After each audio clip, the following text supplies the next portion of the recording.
Muito boa noite, você está na AltV com mais uma edição do programa Pergunte ao Dr. Carboni. Programa que vai ao ar todas as quartas-feiras, das 20 às 21 horas. Estamos ao vivo agora, 20 horas e 1 minuto. E nós estamos aqui à sua inteira disposição. É um programa destinado a você, internauta, em que nós abordamos as situações que ocorrem em São Paulo, no Brasil e no mundo. E também você tem aqui dois grandes especialistas, que eu aproveito já para cumprimentá-los. Ele que é o mentor, o autor, o cabeça desse programa, doutor Ângelo Carboni. Muito boa noite, doutor Ângelo Carboni. Boa noite, estou feliz de estar aqui de novo e espero que vocês tenham bastante dúvidas e ligam para nós. Nós estamos aqui para responder os três, eu, doutor de Paulo e doutor Haroldo. E à esquerda do doutor Ângelo Carboni, ele que também é um dos maiores advogados criminalistas do país, doutor De Paula. Doutor De Paula, muito boa noite, muito obrigado mais uma vez pela sua presença. Bom, boa noite, o prazer é todo meu estar aqui mais uma vez. E espero poder colaborar com o internauta respondendo todos os questionamentos que a minha pessoa for feita.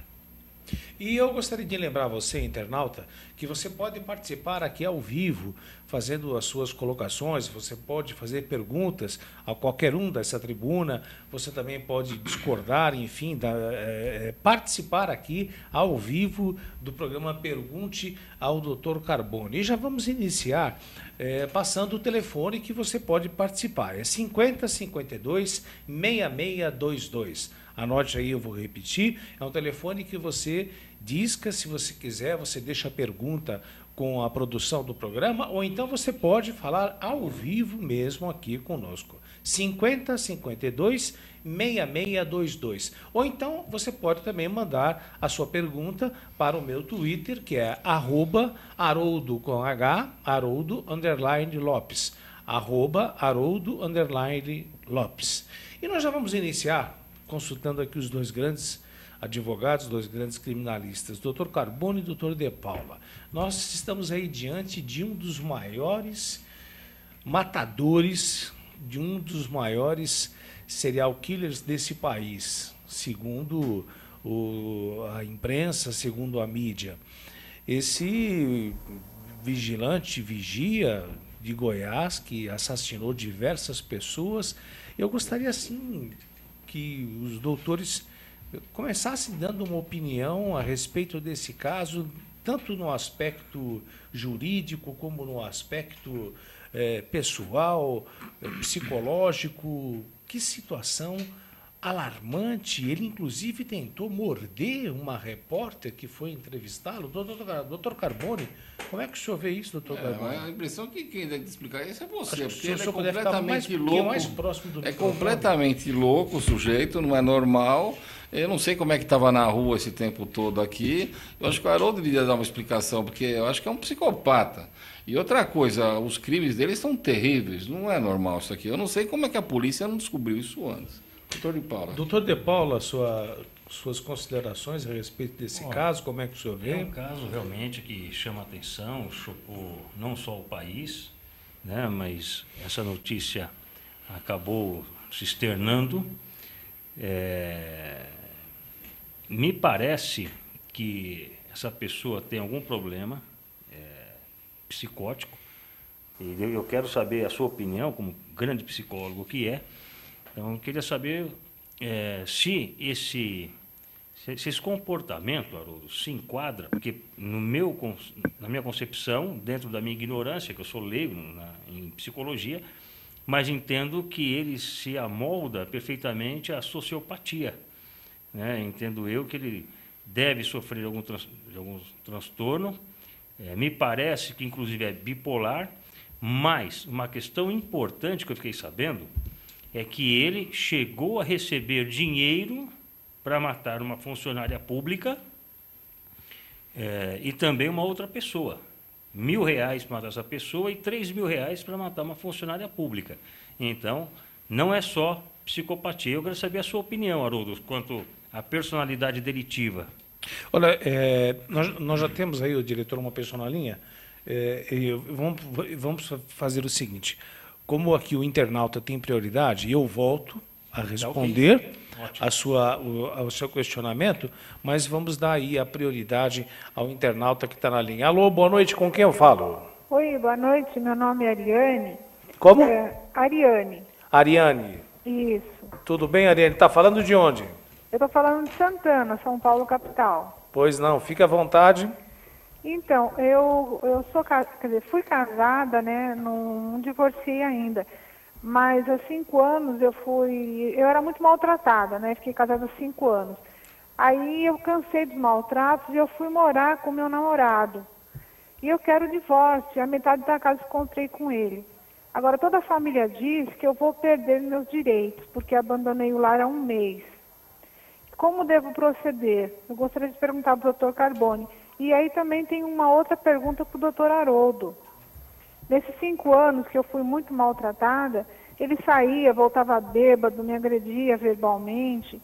O senhor acha bom eu procurar um especialista, um psicólogo? Bom, primeiramente eu vou pedir para o doutor Carbone responder a pergunta da A senhora Ariane. está dando a entender para mim que a senhora foi embora de casa, que a senhora estava sendo muito maltratada.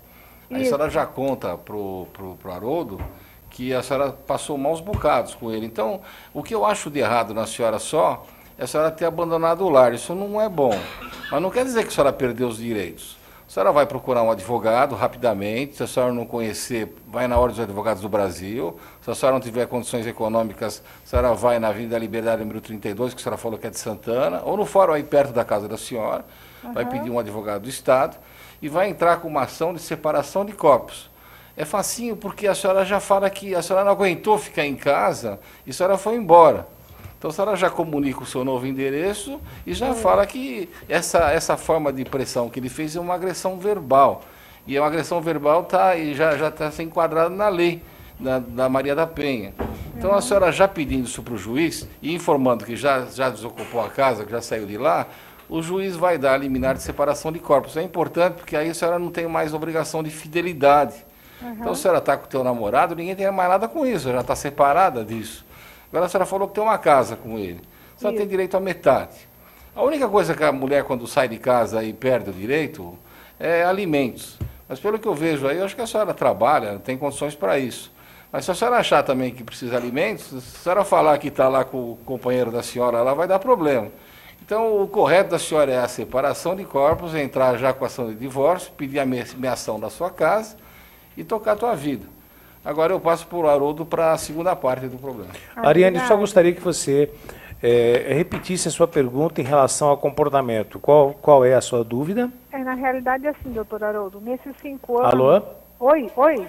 A sua dúvida em relação ao comportamento, desculpe, você pode repetir? Então, na realidade é assim, nesses 5 anos eu fui muito maltratada. Ele saía, voltava bêbado, me agredia verbalmente, então mexeu muito com o meu psicológico.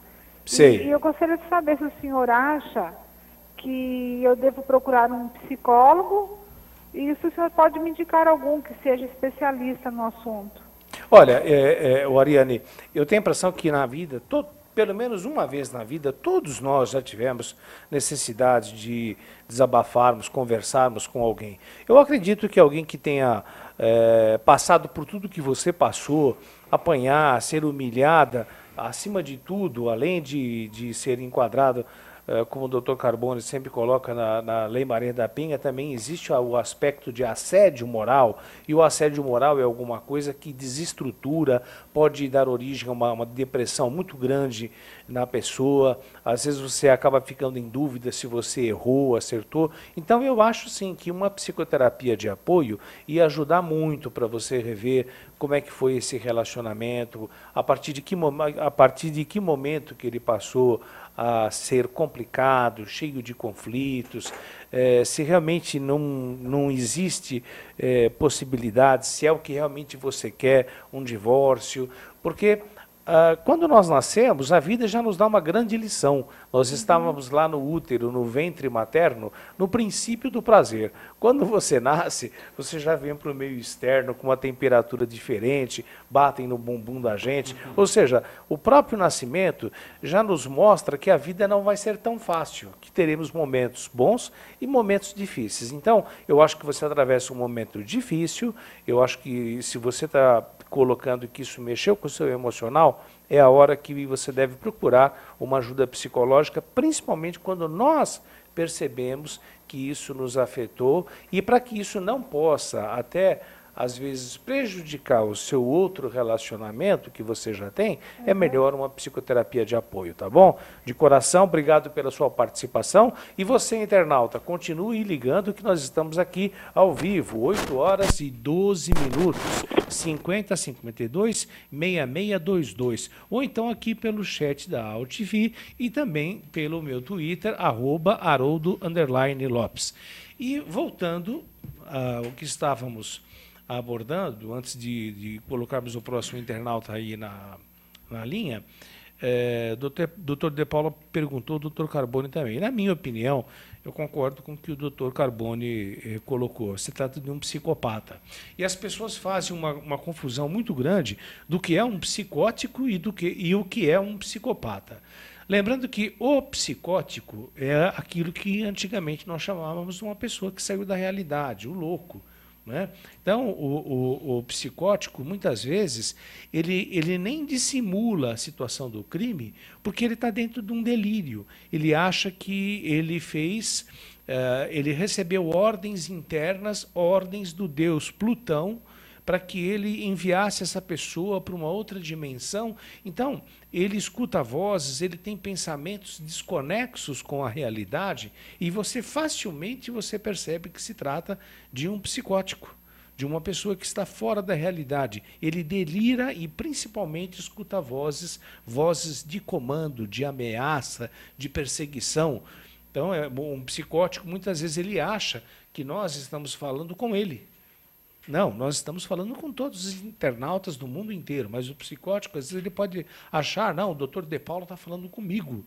Então, esse pensamento é um delírio. Por quê? Porque não é uma verdade. E a alucinação, só ele escuta. Em geral, são alucinações auditivas. Então, esse é o psicótico. Agora, o psicopata, que eu acredito que seja o caso desse serial killer aí de Goiás, é o tipo do indivíduo que ele sabe o que ele está fazendo, mas ele não se envergonha das suas atitudes, ele não mostra arrependimento, e quando mostra arrependimento é porque ele está tentando conseguir alguma coisa de alguém, principalmente daquelas mulheres que facilmente acreditam nas juras de amor, alguma coisa nesse sentido. O psicopata também é o tipo do sujeito que ele está em primeiro plano, ele está em segundo plano e ele está em terceiro plano. E ele tem uma habilidade muito grande em falar, em conquistar, inclusive, a confiança das pessoas. Ele mostra sentimentos, mas na primeira oportunidade, se ele precisar matar para que, inclusive, os seus desejos sejam satisfeitos, ele faz a exemplo desse cidadão. Evidentemente que a ciência sabe que parece que existe uma série de alterações no cérebro do indivíduo desse, no lobo frontal, na amígdala, no sistema límbico. Parece que existem algumas alterações em indivíduos que sentem prazer em matar. Parece também que é possível interar com fatores na vida que esse indivíduo se desenvolveu, o meio ambiente, fatores bioquímicos, mas são pessoas que no dia a dia você não percebe, não alucinam, não deliram, eles sabem o que estão fazendo, apenas, simplesmente, eles não possuem sentimentos nobres. O que tiver que fazer para que satisfaça o seu desejo, ele faz, como inclusive matar. E na maioria das vezes, o seu maior prazer não é o sexual, mas é ver a vítima implorando pela vida, a vítima pedindo clemência, e quando a vítima cai abatida no chão, é como se fosse um caçador, quando atira em algum animal e derruba e mata um animal. Ele sente o prazer, o domínio total da situação, eu venci. Esse é mais ou menos o psicopata. Haroldo, eu quero aproveitar dentro desse contexto e fazer uma pergunta para você, até para esclarecer não só a mim, mas também aos internautas. Primeiro, existe diferença de psicopatia e sociopatia? Essa é a primeira pergunta. A segunda pergunta é o seguinte: o sociopata ou psicopata, ele tem uma inteligência mais elevada ou diferenciada de uma pessoa normal? Eu queria que você esclarecesse isso daí para todos nós. É uma pergunta interessante. Vamos dizer assim, que o sociopata... existem transtornos de personalidade. E são vários tipos de transtorno de personalidade. Existe o transtorno de personalidade antissocial, que é aquele indivíduo que nós estamos habituadíssimos a ver no nosso dia a dia. Acredito que o senhor e o Dr. Carbone também, com as causas que pegam. É aquele indivíduo que a principal característica dele, ele é afrontar as regras e normas de boa conduta e aceitação social. Então, é um indivíduo que, por exemplo, ele vai desenvolver uma velocidade altíssima numa avenida que não pode, ele vai estar com um som ligado num momento em que todos estão pedindo silêncio. Ele é o tipo do sujeito que ele quer que as coisas sejam feitas a favor dele, sem perceber se isso vai incomodar o outro ou não. Mas ainda não podemos dizer que no sociopata, vamos dizer assim, um indivíduo que sofre desse transtorno, ele chegue ao ponto de matar.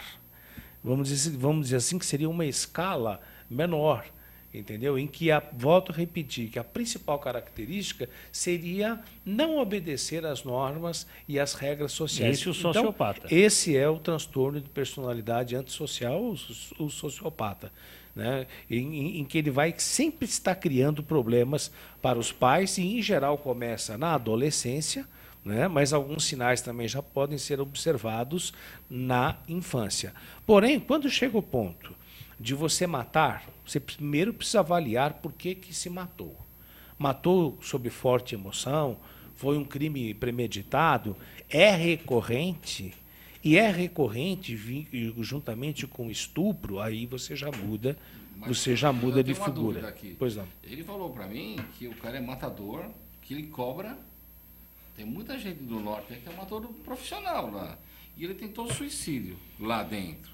Quer dizer, ele não é tão assim maluco assim como a gente. Não. Ele não é, pelo contrário, ele não é maluco. Ele não é maluco, apenas assim, no primeiro momento, ele não tem sentimentos nobres, não tem arrependimento, não se coloca no lugar dos outros, entendeu? E para esse indivíduo, que vamos dizer assim, que ele pensa, ele anda, ele sabe se dirigir, ele tem uma conta bancária, a maior diferença é que ele não tem esse sentimento de humanidade que nós temos. Mas outra coisa, ele entendeu? não era só Agora, mulher, ele, é homem também, ele saia com homem. Mas isso aí não quer dizer absolutamente nada. Ele como psicopata... E cortar os pulsos? Eu acho... Essa pergunta é muito boa, doutor Carbone, pelo seguinte, porque o psicopata, o perverso, o maldoso, não o louco, o maldoso, quando ele percebe que ele não tem saída, ele pode até tentar o suicídio, mas não por estar assim, arrependido do que ele fez. É por sofrer as consequências. É por não ter saída. Inclusive, ele é tão arrogante, tão egoísta, que ele não se sente merecedor de ficar atrás das grades. É para não pagar por aquilo que fez. Para não pagar por aquilo que fez. É mais ou menos assim. Eu debocho de todo mundo, debocho de você, mulher, que está nua aqui na minha frente, à minha disposição, e eu vou estuprar e depois matá-la. Eu debocho da vida e debocho também do sistema carcerário. Se alguém quiser me prender, eu me mato. O indivíduo é esse o raciocínio dele, concreto, sem emoções e sem afeto. Eu já até diria, talvez vocês possam até me achar um pouco precipitado, mas eu até sempre aconselho, quando você percebe que você está se relacionando com uma pessoa e essa pessoa não se coloca no seu lugar, essa pessoa não apresenta empatia, essa pessoa, quando comete erros, não pede desculpas, eu já acho que é bom você já ficar de olhos abertos, porque ninguém quer dizer que seja um psicopata, mas pode ser um indivíduo um pouco indiferente a sentimentos. E, meu Deus do céu, para que nós possamos nos relacionar, doutor De Paula, eu tenho que ter sentimentos, eu tenho que ter respeito pela sua vida, o senhor pela minha, pelo doutor Carbone. Se qualquer um de nós aqui não passar bem, precisar de ajuda, imediatamente todo mundo vem em cima, porque somos humanos. Né? Esse é o comportamento que se espera. Que se espera. Agora, quando o indivíduo não tem, né, até mesmo passando por uma calçada, a gente pode observar, cai uma criança, andando de bicicleta, mesmo que não seja o nosso filho, o que nós fazemos imediatamente? A gente pega e ajuda a criança. Por quê? Porque nós nos colocamos naquele momento indefeso da criança. Digamos assim, que de certa forma o psicopata ele não é louco, mas ele não tem isso. É mais ou menos assim, vire-se. E quanto à inteligência do psicopata, né, que já explicou, sociopata é aquele que se comporta de forma adversa que se espera. O psicopata, pelo que eu entendi, é um grau acima, né? Já é um desvio, é um transtorno, é uma patologia mais grave. E que pode chegar a praticar homicídios. Essa pessoa, esse psicopata, a inteligência dele, Haroldo, é acima do normal, assim, como regra, porque eu tenho contato com umas pessoas, né, clientes que, segundo já me informaram, é um psicopata. E eu conversando com ele demonstra muita inteligência, fala 4 idiomas, não tem formação acadêmica nenhuma, tem apenas 26 anos. Então, assim, me pareceu um rapaz muito, muito inteligente.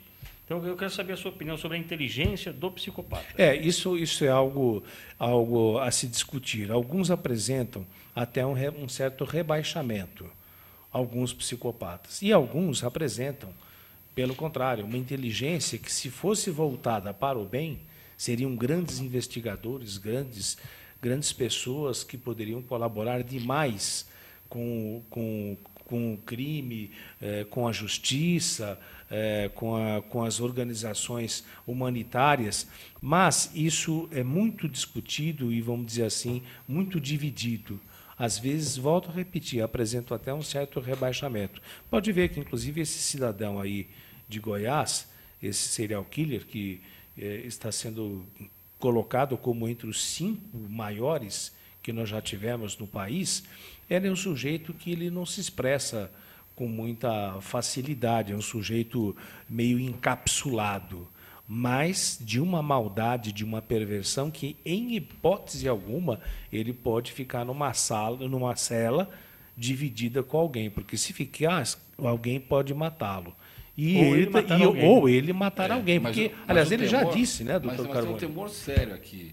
Eles já vão fazer um exame nele, vão achar que ele é inimputável, aí ele vai para um hospício, passa 3 anos, vem um laudo bonitinho, soltam ele e mata mais 50. Olha, honestamente, doutor Carbone, eu não acredito. Mas pode acontecer ou não pode? Não, pode. Claro, ele vai para uma inimputável seria se ele fosse psicótico. Agora, se por acaso, por exemplo, o psiquiatra forense que for examiná-lo, como ele vai ser examinado por psiquiatras forenses, perceber que ele alucina, que ele delira, que ele escuta vozes. O psicótico escuta vozes que nenhum de nós escuta, vozes que estão na cabeça dele, entendeu? E que ele acredita piamente nessas vozes de comando. Agora, quando o indivíduo não age assim, e é simplesmente pela maldade, pela perversão, dificilmente há recuperação e ele tem que ficar detido.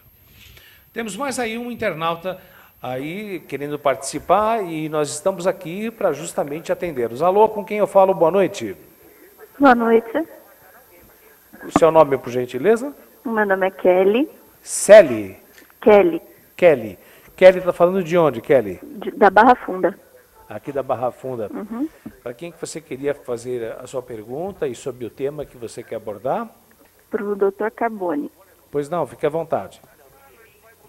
Eu queria saber o que acontece com uma pessoa, no caso, o pai dos meus filhos, que já foi preso em julho, fez um acordo por não pagar pensão e continua atrasando o pagamento. Ele não cumpriu o acordo. O que você está querendo dizer aqui é que o juiz decretou a prisão dele, deve ser uma prisão administrativa de 30 a 60 dias. Ele fez um acordo com você, pagou uma parte e não pagou mais, é isso? Não cumpriu o acordo. Então, basta o teu advogado pegar e informar para o juiz que ele não pagou, vai retornar ao status quo e ele vai voltar preso. Provavelmente o juiz vai ampliar a penalidade corporal dele. Se deu 30 dias, vai dar 60, porque ele usou desse artifício para não cumprir a pena. E está deixando as crianças passar fome. Quantos anos tem as crianças, filho? Alô, Kelly? Oi. Quantos anos tem as crianças? Eu queria saber do Dr. Carbone o que vai acontecer com, no caso, o pai dos meus filhos, que fez um acordo de pagamento de pensão e não cumpriu o acordo. O que vai acontecer, Kelly, é que ele vai voltar para a cadeia. Fica tranquila que o teu advogado você já comunicou para o advogado. Já. Ele vai comunicar para o juiz vai, ou já vai mandar ele prender ele direto, ou vai dar 3 dias para ele pegar e informar por que ele não pagou. Uhum. Se ele não cumpriu esse acordo aí, automaticamente ele vai cumprir o resto da pena dele. Se ele estava preso e já cumpriu 5 dias, vai cumprir o resto. Uhum. O Kelly, pode ficar tranquila que eu tenho certeza que ele vai voltar preso ou ele vai pagar. Okay. Basta tu comunicar seu advogado e comunicar o juiz. É isso aí, cara. Kelly, se você tiver mais alguma dúvida, você deixa aí com a produção do programa, porque eu não sei se você escutou direitinho a resposta, mas qualquer coisa você liga de novo para a produção e aí a produção dá o telefone do Dr. Carbone e depois ele pode explicar melhor para você se ficou alguma pendência, tá? Uhum. Você é internauta, 5052-6622, 5052-6622, estamos abordando os assuntos que acontecem em São Paulo, os assuntos que acontecem no Brasil e no mundo. E aqui, à minha esquerda, o doutor Ângelo Carbone, ele que é o mentor do programa, e o doutor De Paula também. Já chegou aqui uma pergunta e eu já queria passar para os doutores. Quero saber do doutor De Paula e do doutor Carbone. Notei que no caso do menino Bernardo, o inquérito com relação ao suicídio da mãe do menino está na iminência de ser desarquivado por novas provas e laudos periciais apresentados pelo advogado da avó. Agradece a nossa atenção e cumprimenta a todos com uma boa noite. Como é que fica, doutor De Paula? Bom, é bom que se diga o seguinte. Segundo o artigo 18 do Código de Processo Penal, quando o inquérito, não a ação penal, o inquérito é arquivado, surgindo novas provas, é perfeitamente possível que esse inquérito seja reaberto. E, ao que se parece, esses vídeos que surgiram, a madrasta do pobre menino Bernardo tecendo alguns comentários, olha, vai acontecer a mesma coisa que aconteceu com a sua mãe, aquele tratamento diferenciado que se deu ao menino Bernardo, não era um comportamento que se espera de um pai, muito menos de uma madrasta. Então, a princípio, está se entendendo que isso tudo é uma prova nova. Havendo essa prova nova, é juridicamente perfeito a reabertura do caso para reapreciação. Tudo para não restar impune um crime de homicídio. Doutor Carbone? Eu estava analisando, primeiro que, quando eu vi o início dessa situação toda, que começaram já a dizer também que ele tinha matado a mulher dele, eu não senti muito firmeza na testemunha. A secretária lá, que disse que primeiro viu os fatos e que ela se matou mesmo, agora ela já mudou a versão dela. Eu achei que aquela testemunha era preparada. Vou mais além, eu senti um falso testemunho lá muito grande. Eu vi também uma resistência muito grande por parte da delegada, que ela não quer voltar atrás. Ela não quer porque não quer. E é estranho. Mas a gente entende, ela fez um trabalho dela, fez o relatório dela, foi arquivado, mas o que eu acho esquisito é ela sustentar que ele é inocente. Terceira situação, eles foram buscar um perito aqui de São Paulo, uma equipe de peritos lá, que dão a entender que a moça, ela não era destra, né? Ela não era canhota. Era destra. E as marcas do tiro que ela deu só tem na mão esquerda. E então já tentaram defender essa situação, dizendo que ela pôs uma mão em cima da outra, mas eu havia aquela prova de balística que marca as duas mãos da pessoa, mesmo se a pessoa está com uma mão em cima da outra, queima os dois lados. Então tem um monte de evidências aí e o próprio tipo de crime. Outra coisa que eu fiquei impressionado, eu estava lendo que um dos juízes, que inclusive já foi discutido até amizade com relação ao assassino lá, o pai, ele ficou com o imóvel do inventário. E não pode isso daí. A criança está viva lá. Como é que ele autorizou a venda disso? Então, sabe o que parece aquilo lá? Parece um cambalacho. Essa criança foi lá se queixar em juízo, contou que estava sendo maltratado pelo pai e pela madrasta. Parece que ele comia no negócio do cachorro, lá na vasilha do cachorro. É um negócio estranho. O pai era um monstro. A madrasta, pior ainda. O juiz tomou conhecimento, não fez nada. A promotora também não fez nada, porque o pai era importante e tinha amizade lá dentro. E está todo mundo saindo fora. O mais importante, está na cara que eles mataram a mãe do menino. Mataram a mãe e depois ia matar ele. O negócio é dinheiro lá. Então, eu acho estranho, por que essa delegada bate tanto na tecla que tem de arquivar, que tem de manter arquivado? Tem evidência? Sim. Tem um perito lá que fala que houve tiro, que tem uma terceira pessoa, que sem dúvida é a madrasta. Doutor Carboni, então, não tem... por acaso há a possibilidade do Ministério Público pedir a exumação do cadáver para um novo laudo? Eu acho que está prejudicado já pelo tempo. Aí o doutor De Paula deve manjar. Mas tem evidências claras e sérias que ele matou a mulher com a ajuda da madrasta, como matou o filho. Esse sujeito aí é um perigo para a sociedade. Agora, o que eu faria? Pegava essa testemunha que fez falso testemunho, apertava ela até ela contar. Porque aí acaba o problema inteiro. Porque o que está faltando de verdade aí é essa mentira toda que estão encenando essa situação. É muito triste. Antes de nós colocarmos esse ouvinte, que já temos mais um telespectador, doutor De Paula, a exumação, o Ministério Público pode pedir, diante de tudo que o doutor Carboni falou e dessas novas conjecturas que estão surgindo a respeito do caso? Até pode. Né? Entendo eu que ali só tem os restos mortais, somente a parte óssea, mas com a parte óssea é possível precisar a trajetória do projétil. Verdade. Balística. Balística. Agora, o doutor Carboni levantou uma questão aqui, mas é de muita importância. Muita importância. O exame residográfico. O exame residográfico é aquele que fica marca de chumbo ou pólvora nas mãos. Dela só apareceu na mão esquerda. Aí diz a perícia que encobriu, né, uma mão e por isso ficou o residográfico somente em uma das mãos. Eu discordo completamente dessa versão. Eu discordo. Ainda que fosse em grau menor, deveria se constar ali resíduos de chumbo e de pólvora. Mas a explicação está dada, doutor De Paula. Ela pôs a mão na arma. Não, é incompatível. A mão esquerda. Não, ela tentou se defender. E a outra que matou ela deu o tiro. Não, mas eu estou dizendo que é incompatível sim, com a versão da perícia apresentada. Claro. É incompatível não com o que de fato ocorreu, mas sim com a versão apresentada. Aliás, quando um policial ele efetua disparo, uma troca de tiro, é feito esse exame tanto no policial quanto na vítima, para verificar se houve mesmo disparo de uma das partes. Perfeito. E esse exame residográfico é um dos mais falhos que se tem. É bom que se diga isso. Muitas vezes vem um laudo lá, pergunta-se no laudo: há sinais de que a pessoa tem efetuado o disparo? Não. Vem lá assim, ó, resultado negativo. Aí você diz, bom, então não fez. Não é isso.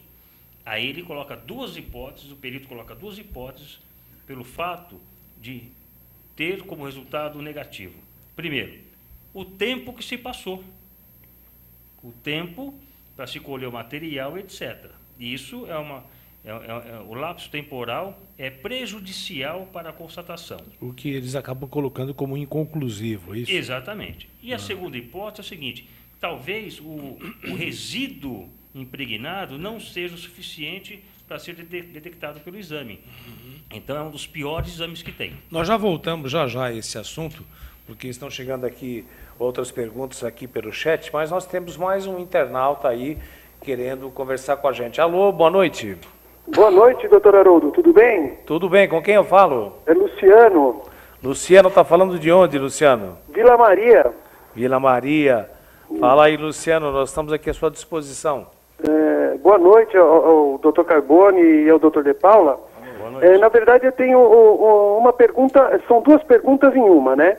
Eu gostaria de saber do doutor De Paula e do doutor Carboni se esse Tiago Henrique de Goiânia, se ele é um rapaz louco ou um serial killer, e o que pode acontecer para ele, e como ele tinha um porte de arma. E depois, doutor Haroldo, eu gostaria que o senhor dissertasse a respeito de uma pessoa dessa deveria ter sido internada antes de praticar todos esses crimes. Olha, eu vou até começar eu respondendo. Já foi respondida, mas a gente não tem problema a gente dar uma pincelada novamente. Se ele fosse, por ele ser provavelmente um psicopata, ele conseguiu enganar, porque a principal característica também de um psicopata é a dissimulação. O indivíduo, ele sabe mentir com uma categoria que dificilmente as pessoas não se convencem de que ele é aquilo que ele está se apresentando. Então, todos ficaram surpresos, como até mesmo os policiais, as autoridades, de como aquele sujeito agiu com tanta capacidade e, ao mesmo tempo, sem deixar rastros. Se não fosse uma ação que me pareceu muito boa, doutor De Paula, da polícia, que saiu realmente para capturar o indivíduo, eu tenho a impressão que ele estaria até agora. Então, a principal característica, Luciano, do psicopata é a capacidade dele enganar, fora que ele não tem sentimentos. Agora, ele não é louco, né? Pode até existir um transtorno de ansiedade, algumas outras coisas associadas, mas normalmente o sujeito é isento de emoções nobres. Já aquele que é maluco, aquele que é louco mesmo, ele escuta vozes, ele tem pensamentos com delírio, achando que ele veio de um outro planeta. Não é o caso dele. Agora, a outra pergunta ficaria para os doutores. Bom, na minha concepção, ele não é um psicopata. Na minha opinião, não é. E entendo eu que ele tem uma personalidade delitiva, uma personalidade voltada para o crime. Então ele é psicopata, o senhor se confundiu, ele não é psicótico.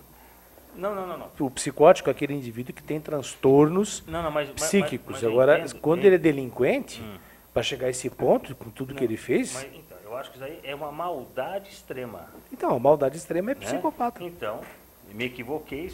Quem sou eu para discutir? Não, estamos aqui agregando. Estamos aqui agregando, imagina, assim, agregando. Então, partindo desse princípio, então ele é realmente um psicótico, um psicopata, mas eu não entendo que ele é inimputável, que deve ser submetido aí a...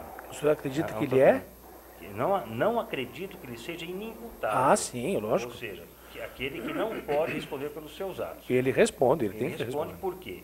Embora psicopata, obrigado pelos ensinamentos, ele sabe o que estava fazendo. Exatamente. Tanto sabe que ele furtava a placa de motos, ou seja, tudo para se ocultar. Então, entendo eu que ele deve responder criminalmente pelos 39 homicídios, salvo engano, que tenha praticado, de forma de uma pessoa comum. Não é para responder através de medida de segurança. Essa é a minha opinião, não sei a do Carbone. Olha, eu vou dizer para vocês, eu acho muito fácil o jeito que ele fala, e a impressão que dá é que ele é um doido que não matou coisa nenhuma. Ele pode ter matado 2 ou 3, mas não acredito que ele vai assumir tudo isso daí que ele fala. Ele vai comprovou, mediante perícia, salvo engano, 6 homicídios. Mas eu acho também muito rápido essas perícias aí. Olha, de verdade, vem do jeito dele, a cara dele, assim, não sei, eu tenho um pouco de janela. Eu não acredito. Tem muita gente aí que assumiu um monte de processo. O senhor não acredita em quê? Eu não acredito que ele tenha feito tudo isso. Por um monte de motivos. Primeiro, como é que ele ia se fazer dos corpos assim? Ele não tem ajuda de ninguém. Ele vai matando assim aleatoriamente e não dá nada. O senhor não esqueça que me parece que algumas balas... algumas balas foram do mesmo revólver dele. Uma perícia muito rápida também. Mas, olha, de verdade, eu tenho certeza que tudo isso que ele está falando não é.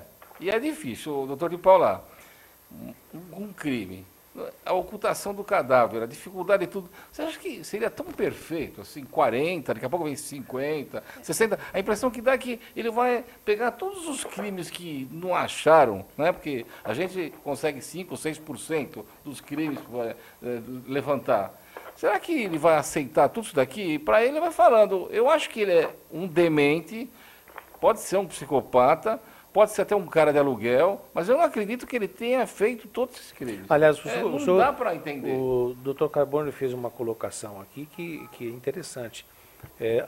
Parece que está em investigação ainda, mas de que ele também teria executado pessoas sob contrato, sob uma fiança. E aí é uma qualificadora do crime. E o senhor, o doutor De Paula perguntou, logo no começo do programa, se eram pessoas inteligentes ou não. Veja que no caso dele, foi perguntado quem foi a 20ª vítima. Ele sabe, inclusive, quem ele matou, qual foi a 4ª, a 8ª vítima. Mas agora, se for confirmado tudo isso, vejam que é um indivíduo que tem uma memória, pelo menos, se ele é um matador bem preservada, né? Aí ele não é louco. Aí ele é por dinheiro, é diferente a situação. A informação que se tem é que ele matou 2, até onde eu sei, matou 2 em razão de valores, remuneração. E você praticar um homicídio mediante recompensa é uma qualificadora. É uma situação que aumenta a pena. Doutor De Paula, eu tenho muito caso aqui, que o sujeito pega, ele é um bandido mesmo, assassinou, fez um negócio terrível assim, eles jogam mais uns 200 artigos nele. Não. Tem saidinha de banco, que eu já peguei um sujeito lá que o coitado, a namorada dele estava no banco. E ele estava com uma arma no carro. Pegaram ele e assinou 16 processos. Eu estou absolvendo um por um, porque não é ele. Então é fácil de pegar e jogar para a pessoa, principalmente se foi um retardado que pega e aceita tudo. Agora, eu acho que devia ter uma situação. Parece que o advogado dele foi embora também. Mas agora ele está com 3 advogadas. 3? 3 advogados, isso mesmo. E segundo eu ouvi no rádio, essas advogadas estão levantando a possibilidade de ele ter sido coagido.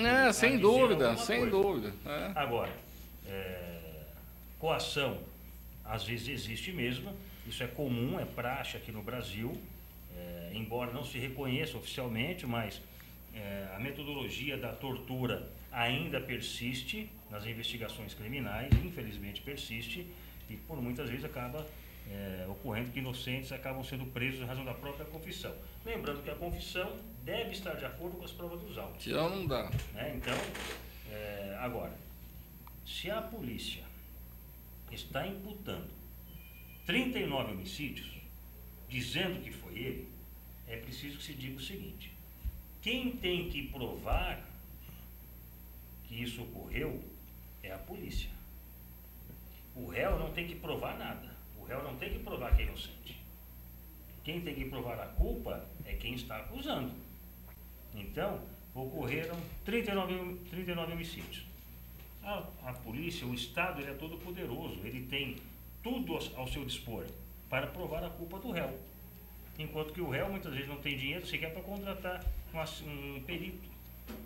Não tem. Então, ao que eu sei, tem 6 mortes já identificadas com perícia. E aí cabe os defensores contestar ou não a perícia. Mas uma coisa eu fiquei impressionado. Ele cortou os pulsos, foi lá tomar ponto e ele estava andando algemado com as mãos nas costas. Como é que um sujeito que cortou os pulsos, que está com tudo lá, está algemado nas costas? Eu tenho cada história aí que a gente fica meio em dúvida. Você está na AltV com o programa Pergunte ao Dr. Carbone, e esse é um programa que está aqui aberto, franqueado a você, internauta, a participar, a fazer as suas perguntas, discordar, enfim, a tribuna aqui inclui a todos vocês. Temos mais um internauta aí na ponta da linha. Alô, com quem eu falo? Alô, boa noite, eu sou Miguel. Miguel, está falando de onde, Miguel? Eu falo aqui do centro de São Paulo. Do centro de São Paulo. Sua pergunta, para quem que é, do que se trata? Para o doutor Carbone, eu queria saber o seguinte: a minha mãe vem pagando um convênio médico há mais de 10 anos. E o valor do convênio é bem alto. e ela está com câncer. No momento, ela está fazendo um tratamento de quimioterapia, que se chama Caelix cisplatina. Só que é muito caro, mas os seus benefícios pelo médico lá diz que são bons. Eu pedi a liberação para o convênio e eles me responderam nada. O que eu devo fazer? É um caso de vida ou morte, né? Aliás, o que você está colocando, Miguel, são tantas pessoas com o mesmo problema, né? A hora que a gente paga, como o Miguel disse aí, o internauta, paga caro, e a hora que precisa de exames especializados, o convênio nega. Agora, é uma questão de vida. Como é que faz numa situação dessa, doutor Carboni? Ô Miguel, essa quimioterapia que você está falando, ela é caríssima. Ela é caríssima. Ela só é usada assim em situações assim muito... É tão importante essa quimioterapia que uma pessoa que está na cama, já moribunda, se ela tomar essa medicação, ela sai andando, falando e conversando. É gostado de você falar isso aqui que até me arrepia. Eu tinha uma senhora japonesa que ela também tinha a mesma situação da sua mãezinha lá, e ela não conseguia nem falar mais. E depois que ela tomou essa medicação, que é estrangeira, ela levantou e saiu andando e conversando. É uma maravilha. O que você tem de fazer? Você falou que o seguro teu é caro. Ele tem obrigação de pagar isso daqui. Agora, o que você está dizendo aí é que você pediu autorização do convênio e eles não deram. O fato de não dar a resposta em 24 horas ou 48 horas é como se fosse um não. Você tem de entender como um não, você tem de procurar um advogado e entrar com uma ação pedindo uma liminar. Porque esse tipo de quimioterapia, se a tua mãe demorar muito para tomar, não vai tomar mais. Agora, ele não pode procurar, desculpe, o doutor Carboni, ele não pode procurar, por exemplo, na minha ignorância aqui, aquilo que se chama aqui o juiz de plantão? Porque, mas a liminar é isso. Ele vai fazer uma petição, vai contar, porque o que o convênio está fazendo? Ele não fala nem sim, nem não, porque se ele falar que não, você vai com a declaração lá para o juiz dá. Então ele está enrolando você. O que ele está esperando, vamos fazer, é muito chato falar, está esperando tua mãe morrer.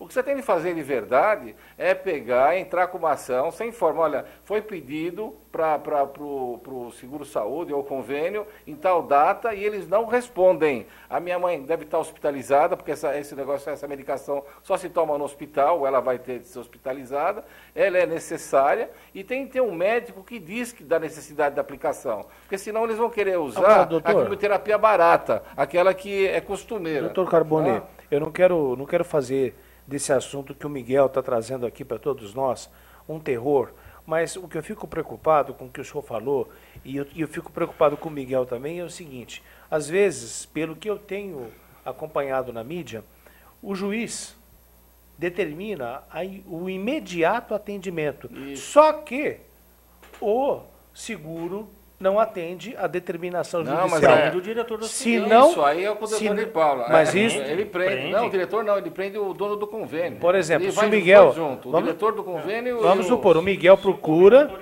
o juiz autoriza o atendimento imediato. Ele vai com essa documentação e, mesmo assim, como não é novidade, pelo contrário, é recorrente que ocorre nesse país, mesmo com uma medida judicial, o convênio não atendeu. Mas aí tem que prender. Mas tem uma coisinha antes para explicar. É assim, quando você entrar com a ação, você não vai entrar só contra o convênio, não. Você vai entrar também contra o hospital, porque o hospital é credenciado. Você foi no hospital e deu a internação, ou está fazendo tratamento lá, porque o convênio está pagando. Você entra com a ação contra os dois. Porque se você der a ordem para o convênio, mas o hospital não fazer, você entra, o juiz manda os dois fazerem. Agora, se não fez, não fizeram, o doutor de Paula está aqui, é a desobediência. Prende. Exatamente. Manda prender. Agora, isso daí acontece de monte. É caríssima essa aplicação. É muito cara, mas é magnífica. Agora, vocês não acreditam os benefícios. Mas o que é duro, doutor Carboni, doutor De Paula, e eu entendo a situação do Miguel. O doutor De Paula acabou de dizer, bom, o juiz pediu para que a mãe dele seja imediatamente atendida. Então tá bom, vai lá e mesmo assim é recusado. Manda prender. Manda prender como? Vai atrás de quem? Não, mas eles definem uma multa diária. Quem vai prender? A Polícia Civil? A Polícia Militar? Polícia Militar, Polícia Civil. Qualquer do povo pode prender quem se acha em flagrante delito. Tá? Isso é um fato importante. Agora, nesse caso, havendo uma ordem judicial e a pessoa não cumpriu, eu entendo que a pessoa está em flagrante delito. Mas em razão do descumprimento da ordem. O juiz vai dizer, uma é pena de desobediência e outra é multa diária. O juiz, quando ele manda, que se faça imediatamente. Aí ele aplica uma multa, R$5.000 por dia. Olha, vocês não vão acreditar. Eu tenho um caso do menino com câncer no cérebro, que o convênio impeitou o juiz, R$500.000 já está cobrando de multa, já de execução. Então, eles não dão. Além disso, a pena é desobediência. Agora, se a pessoa vier a falecer, nossa, aí é terrível. E aí, até no caso de o indivíduo se recusar a pagar, confisca-se os bens da instituição. Mas tem umas que você não consegue nem achar dinheiro. É estranho o negócio. Tem certos convênios que não tem para pagar isso daqui. Isso que é doido. Ô, Miguel, eu acho que nós respondemos a sua pergunta. Um abraço, muito obrigado. E mais uma vez para você, internauta, que está nos acompanhando aqui pela AuTV, o telefone é 5052-6622, ou então pelo chat da AuTV, você pergunta e conversa aqui com os 3 profissionais. Estamos ao vivo, 18h52, dá tempo de você fazer a sua pergunta, e temos mais um internauta. Alô, com quem eu falo? Alô, boa noite. Caiu a linha, não tem problema. Nós estamos aqui na AuTV com o programa Pergunte ao Dr. Carbone. Então, chegou aqui uma pergunta que diz o seguinte: por que usam o termo por que usam o termo serial killer e não assassino em série? Nós tínhamos uma outra pergunta aqui que era do caso do Perseguini. Está aqui, ó.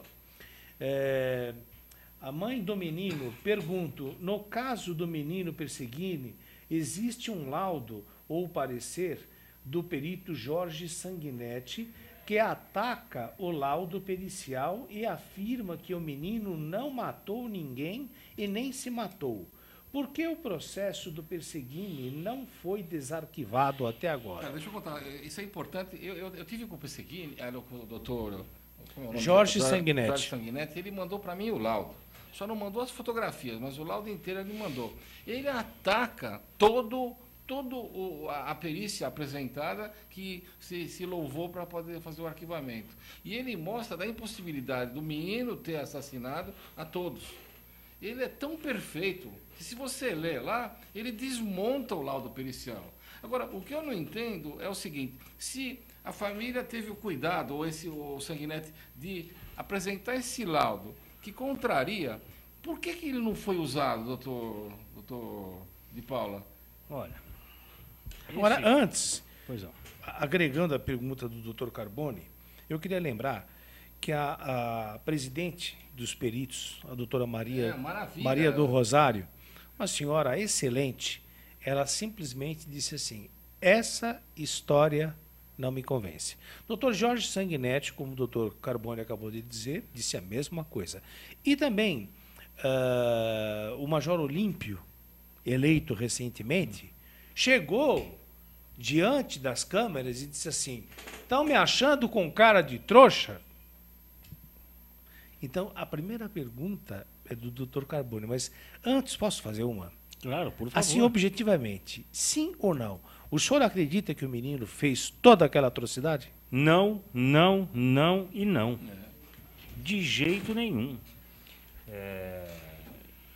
Veja bem, eu não tive acesso aos laudos, não tive acesso ao processo. É justiça.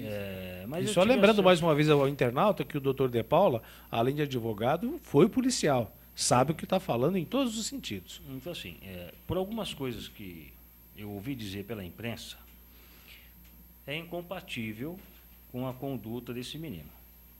Muitas coisas não foram explicadas, não houve muitos laudos, não se buscou a verdade.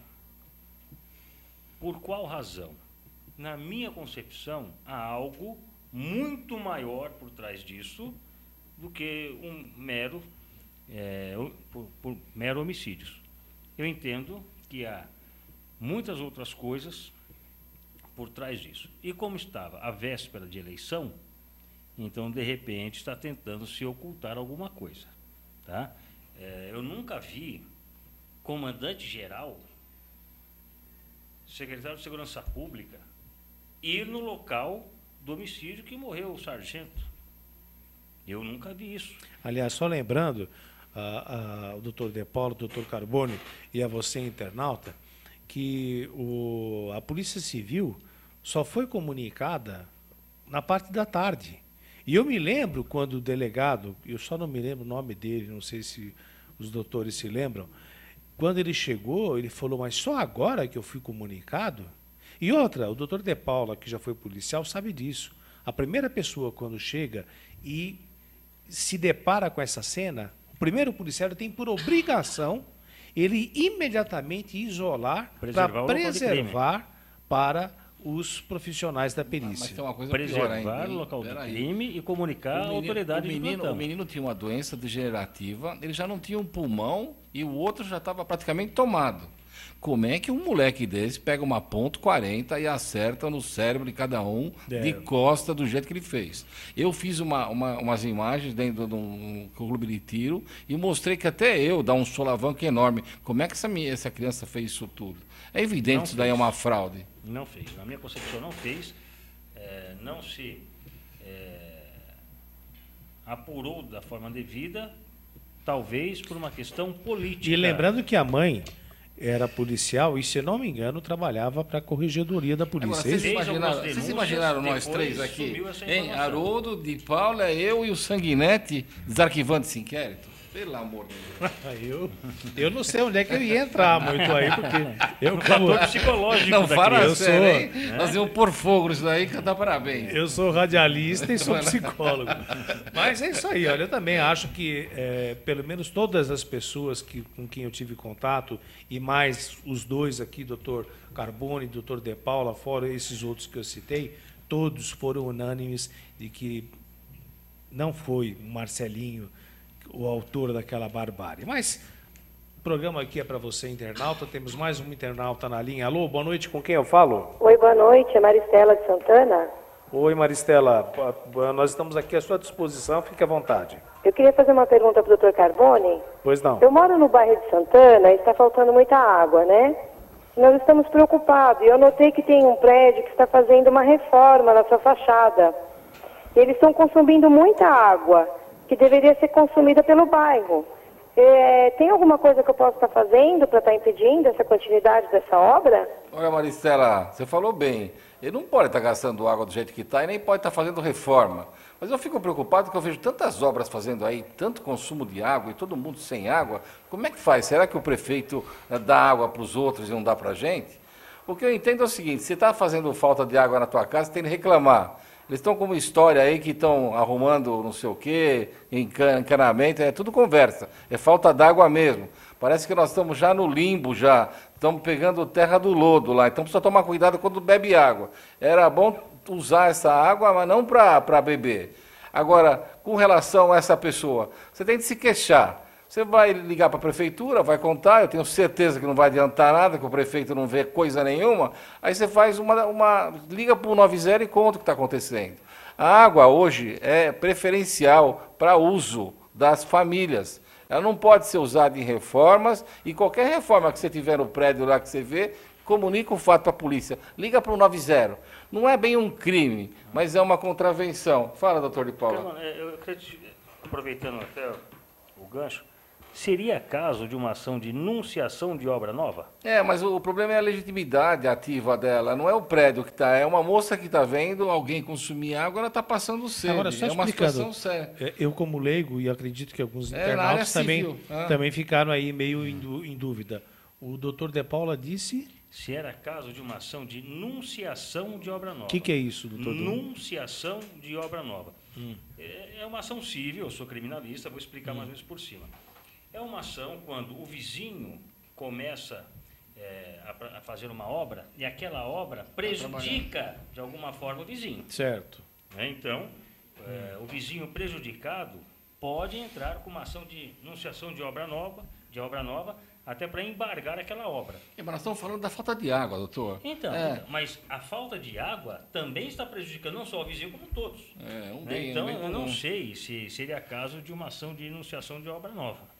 Agora, eu acho que seria um caso, aliás, até a ONU preocupada, né? E o internauta pode ter certeza, eu não vou me prolongar porque eu não quero prejudicar o programa do Dr. Carbone, mas depois das eleições, da eleição agora de domingo, muita coisa vai aparecer, né? Porque nós sabemos que parte do problema está ocorrendo, inclusive devido ao desmatamento pavoroso que vem ocorrendo e continua ocorrendo na Amazônia. Isso no foi estado, relatado né? agora. Porque nós sabemos que a água também vem para cá. E quanto mais nós vamos tirando as árvores, mais nós vamos ter esse tipo de problema. Fora que aqui devia ser uma cidade melhor projetada para que nós tivéssemos como se fosse uma cisterna em toda a cidade, de que toda a água, né, de toda a chuva fosse encaminhada diretamente para os grandes não há represamentos. Né? Mas a preocupação da Maristela aqui também, né? é que ela está vendo usarem água indevidamente. Eu acho que o caso é ligar para o 90 e chamar a polícia. Se você tiver medo, tem esses lugares que você faz aquela queixa sem se identificar. Denúncia anônima. Porque essa turma pode criar problema. A denunciação de uma obra nova ou interdito proibitório, que também seria uma situação também, eu acho que não cabe no caso dela, porque ela não tem legitimidade ativa para fazer. Mas você tem legitimidade ativa de reclamar. Você vai ligar lá para a polícia e vai falar assim, olha, não tem água aqui em casa, eu não sei como é que essa prefeitura está deixando eles usar água lá para essa finalidade. Não pode usar, tem que parar. O diretor falou que foi também? Pode ser. Se você filmar e mandar aqui, a gente passa aqui. Isso, o diretor está dizendo aqui que você pode filmar, inclusive, e você envia aqui. Qual é o endereço? Arruma aí para a gente, que a gente passa. Ela manda como? Ela passa no e-mail do Haroldo. Pode passar então no meu e-mail, se você quiser. Anota aí.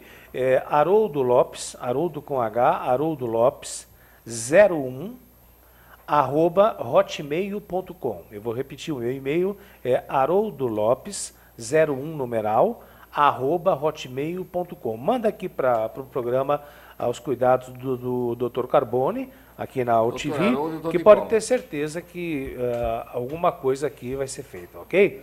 Tudo bem. Gente, Maristela, muito obrigado pela sua participação. Um beijo, Maristela. Obrigado. Obrigada. Hein? Estamos aí acabando com mais uma edição do programa Pergunte ao Dr. Carbone, as considerações finais do Dr. De Paula, alguma coisa ficou pendente, algum assunto que o senhor acha que nós devemos voltar amanhã? Amanhã estamos aqui de novo, às 20 horas. Você, internauta, fique ligadíssimo. Amanhã, às 20 horas, Pergunte ao Dr. Carbone ao vivo aqui pela UTV. Eu só queria parabenizar os nossos internautas, que fazem perguntas muito pertinentes. Isso é com certeza. Percebe-se que esse programa tem uma audiência de um público seleto. E gostaria também de parabenizar mais uma vez o Dr. Carbone pela iniciativa do programa. Entendo eu que este programa é um programa destinado à população, é um serviço público, né, de ordem pública, na minha opinião. Estamos aqui à disposição para aqueles que muitas vezes parece ser uma dúvida simples, mas não tem a quem perguntar. Então, liga para a gente, dentro das possibilidades iremos responder. Então, eu queria dar o meu boa noite a todos que nos assistem aqui e parabenizar também e agradecer o Haroldo pelos nobres ensinamentos que tive hoje aqui, quanto psicopatia, eu é que aprendo aqui, eu é que aprendo. Sociopata. Então, assim, foi uma grande aula. Não é à toa que é um grande psicólogo. Quer deixar algum endereço, algum contato? Olha, pode ser pelo meu Facebook, né? Arildo de Paula, Arildo com Y, Arildo de Paula. Doutor Carbone. Só para amizade. O diretor, profissional. Vocês não estão vendo? De namoro. Sou casado. Vocês não estão vendo, mas o diretor fica aqui buzinando aqui do nosso lado aqui. Fala aí, doutor Carbone, suas considerações. Eu acho gozado que a gente fica discutindo aqui psicopatia, demência, assassinato. Na verdade, a hora que o Brasil pegar e estabelecer a pena de morte, a gente junta tudo isso daí e enforca. Porque, na verdade, esses marginais vão ficar bancando a vida inteira, eles vão ficar estudando um jeito de fugir de lá e matar os outros. É muito triste. E só em complementação também, a mãe do Bernardo, na verdade, a marca de pólvora na mão dela esquerda se deu porque ela segurou a arma que devia estar na mão da amante do pai lá. Isso é um sinal de defesa, né? Sinal de defesa. Ela se segurou aqui e quando ele deu o tiro, veio a marca para cá. É por isso que ela não teria condição de se matar com a mão esquerda. Quero agradecer a todos. Eu também achei magnífico o nível das perguntas e nós estamos aqui para qualquer situação, para qualquer dúvida. O objetivo da gente é esclarecer e sempre procure um bom advogado, aquele que vocês conhecem, aquele que tenha perto da sua casa, ou se não, vai na Ordem dos Advogados do Brasil, ou se não, gente, não tem condição econômica, tem de graça sim. Avenida Liberdade 32 e eu prometo descobrir Rio de Janeiro, tudo que é estado e vou contar para vocês procurarem, porque vocês pagam os impostos e vocês têm direito de ter uma boa defesa. E essa defesa é gratuita. E vamos nessa. Doutor Carbone, para o internauta entrar em contato com o senhor através do... Eu tenho o Drângelo Carbone, @Drângelo Carbone é meu Twitter, tá? Tem o Facebook que é Ângelo Carbone também, o Carbone Advogado, @uol.com.br. Mas eu estou aqui para orientar vocês. Mas vocês procurem os seus advogados, procurem gente que vocês conhecem. Eu e o doutor Di Paulo e o doutor Haroldo ensinamos aqui, não indicamos advogados. Vocês vão na ordem que lá vocês conhecem, vão conhecer. E eu peço a vocês que acreditem, nos países de primeiro mundo, psicótico, aquele que tem um problema com esquizofrenia ou aquele que é psicopata, perverso mesmo, ambos, de uma forma ou de outra, ficam detidos. Não existe essa história. Ele é inimputável? É inimputável, mas vai ficar numa casa de custódia fechada. Esse cidadão não fica, não tem condições de viver em sociedade. Agradeço muito a sua atenção, agradeço demais a presença mais uma vez do nobre advogado Dr. De Paula, do Dr. Ângelo Carbone, e amanhã estaremos aqui ao vivo às 20 horas com mais uma edição de Pergunte ao Dr. Carbone aqui pela nossa AltV. A todos uma boa noite, muito obrigado e até amanhã.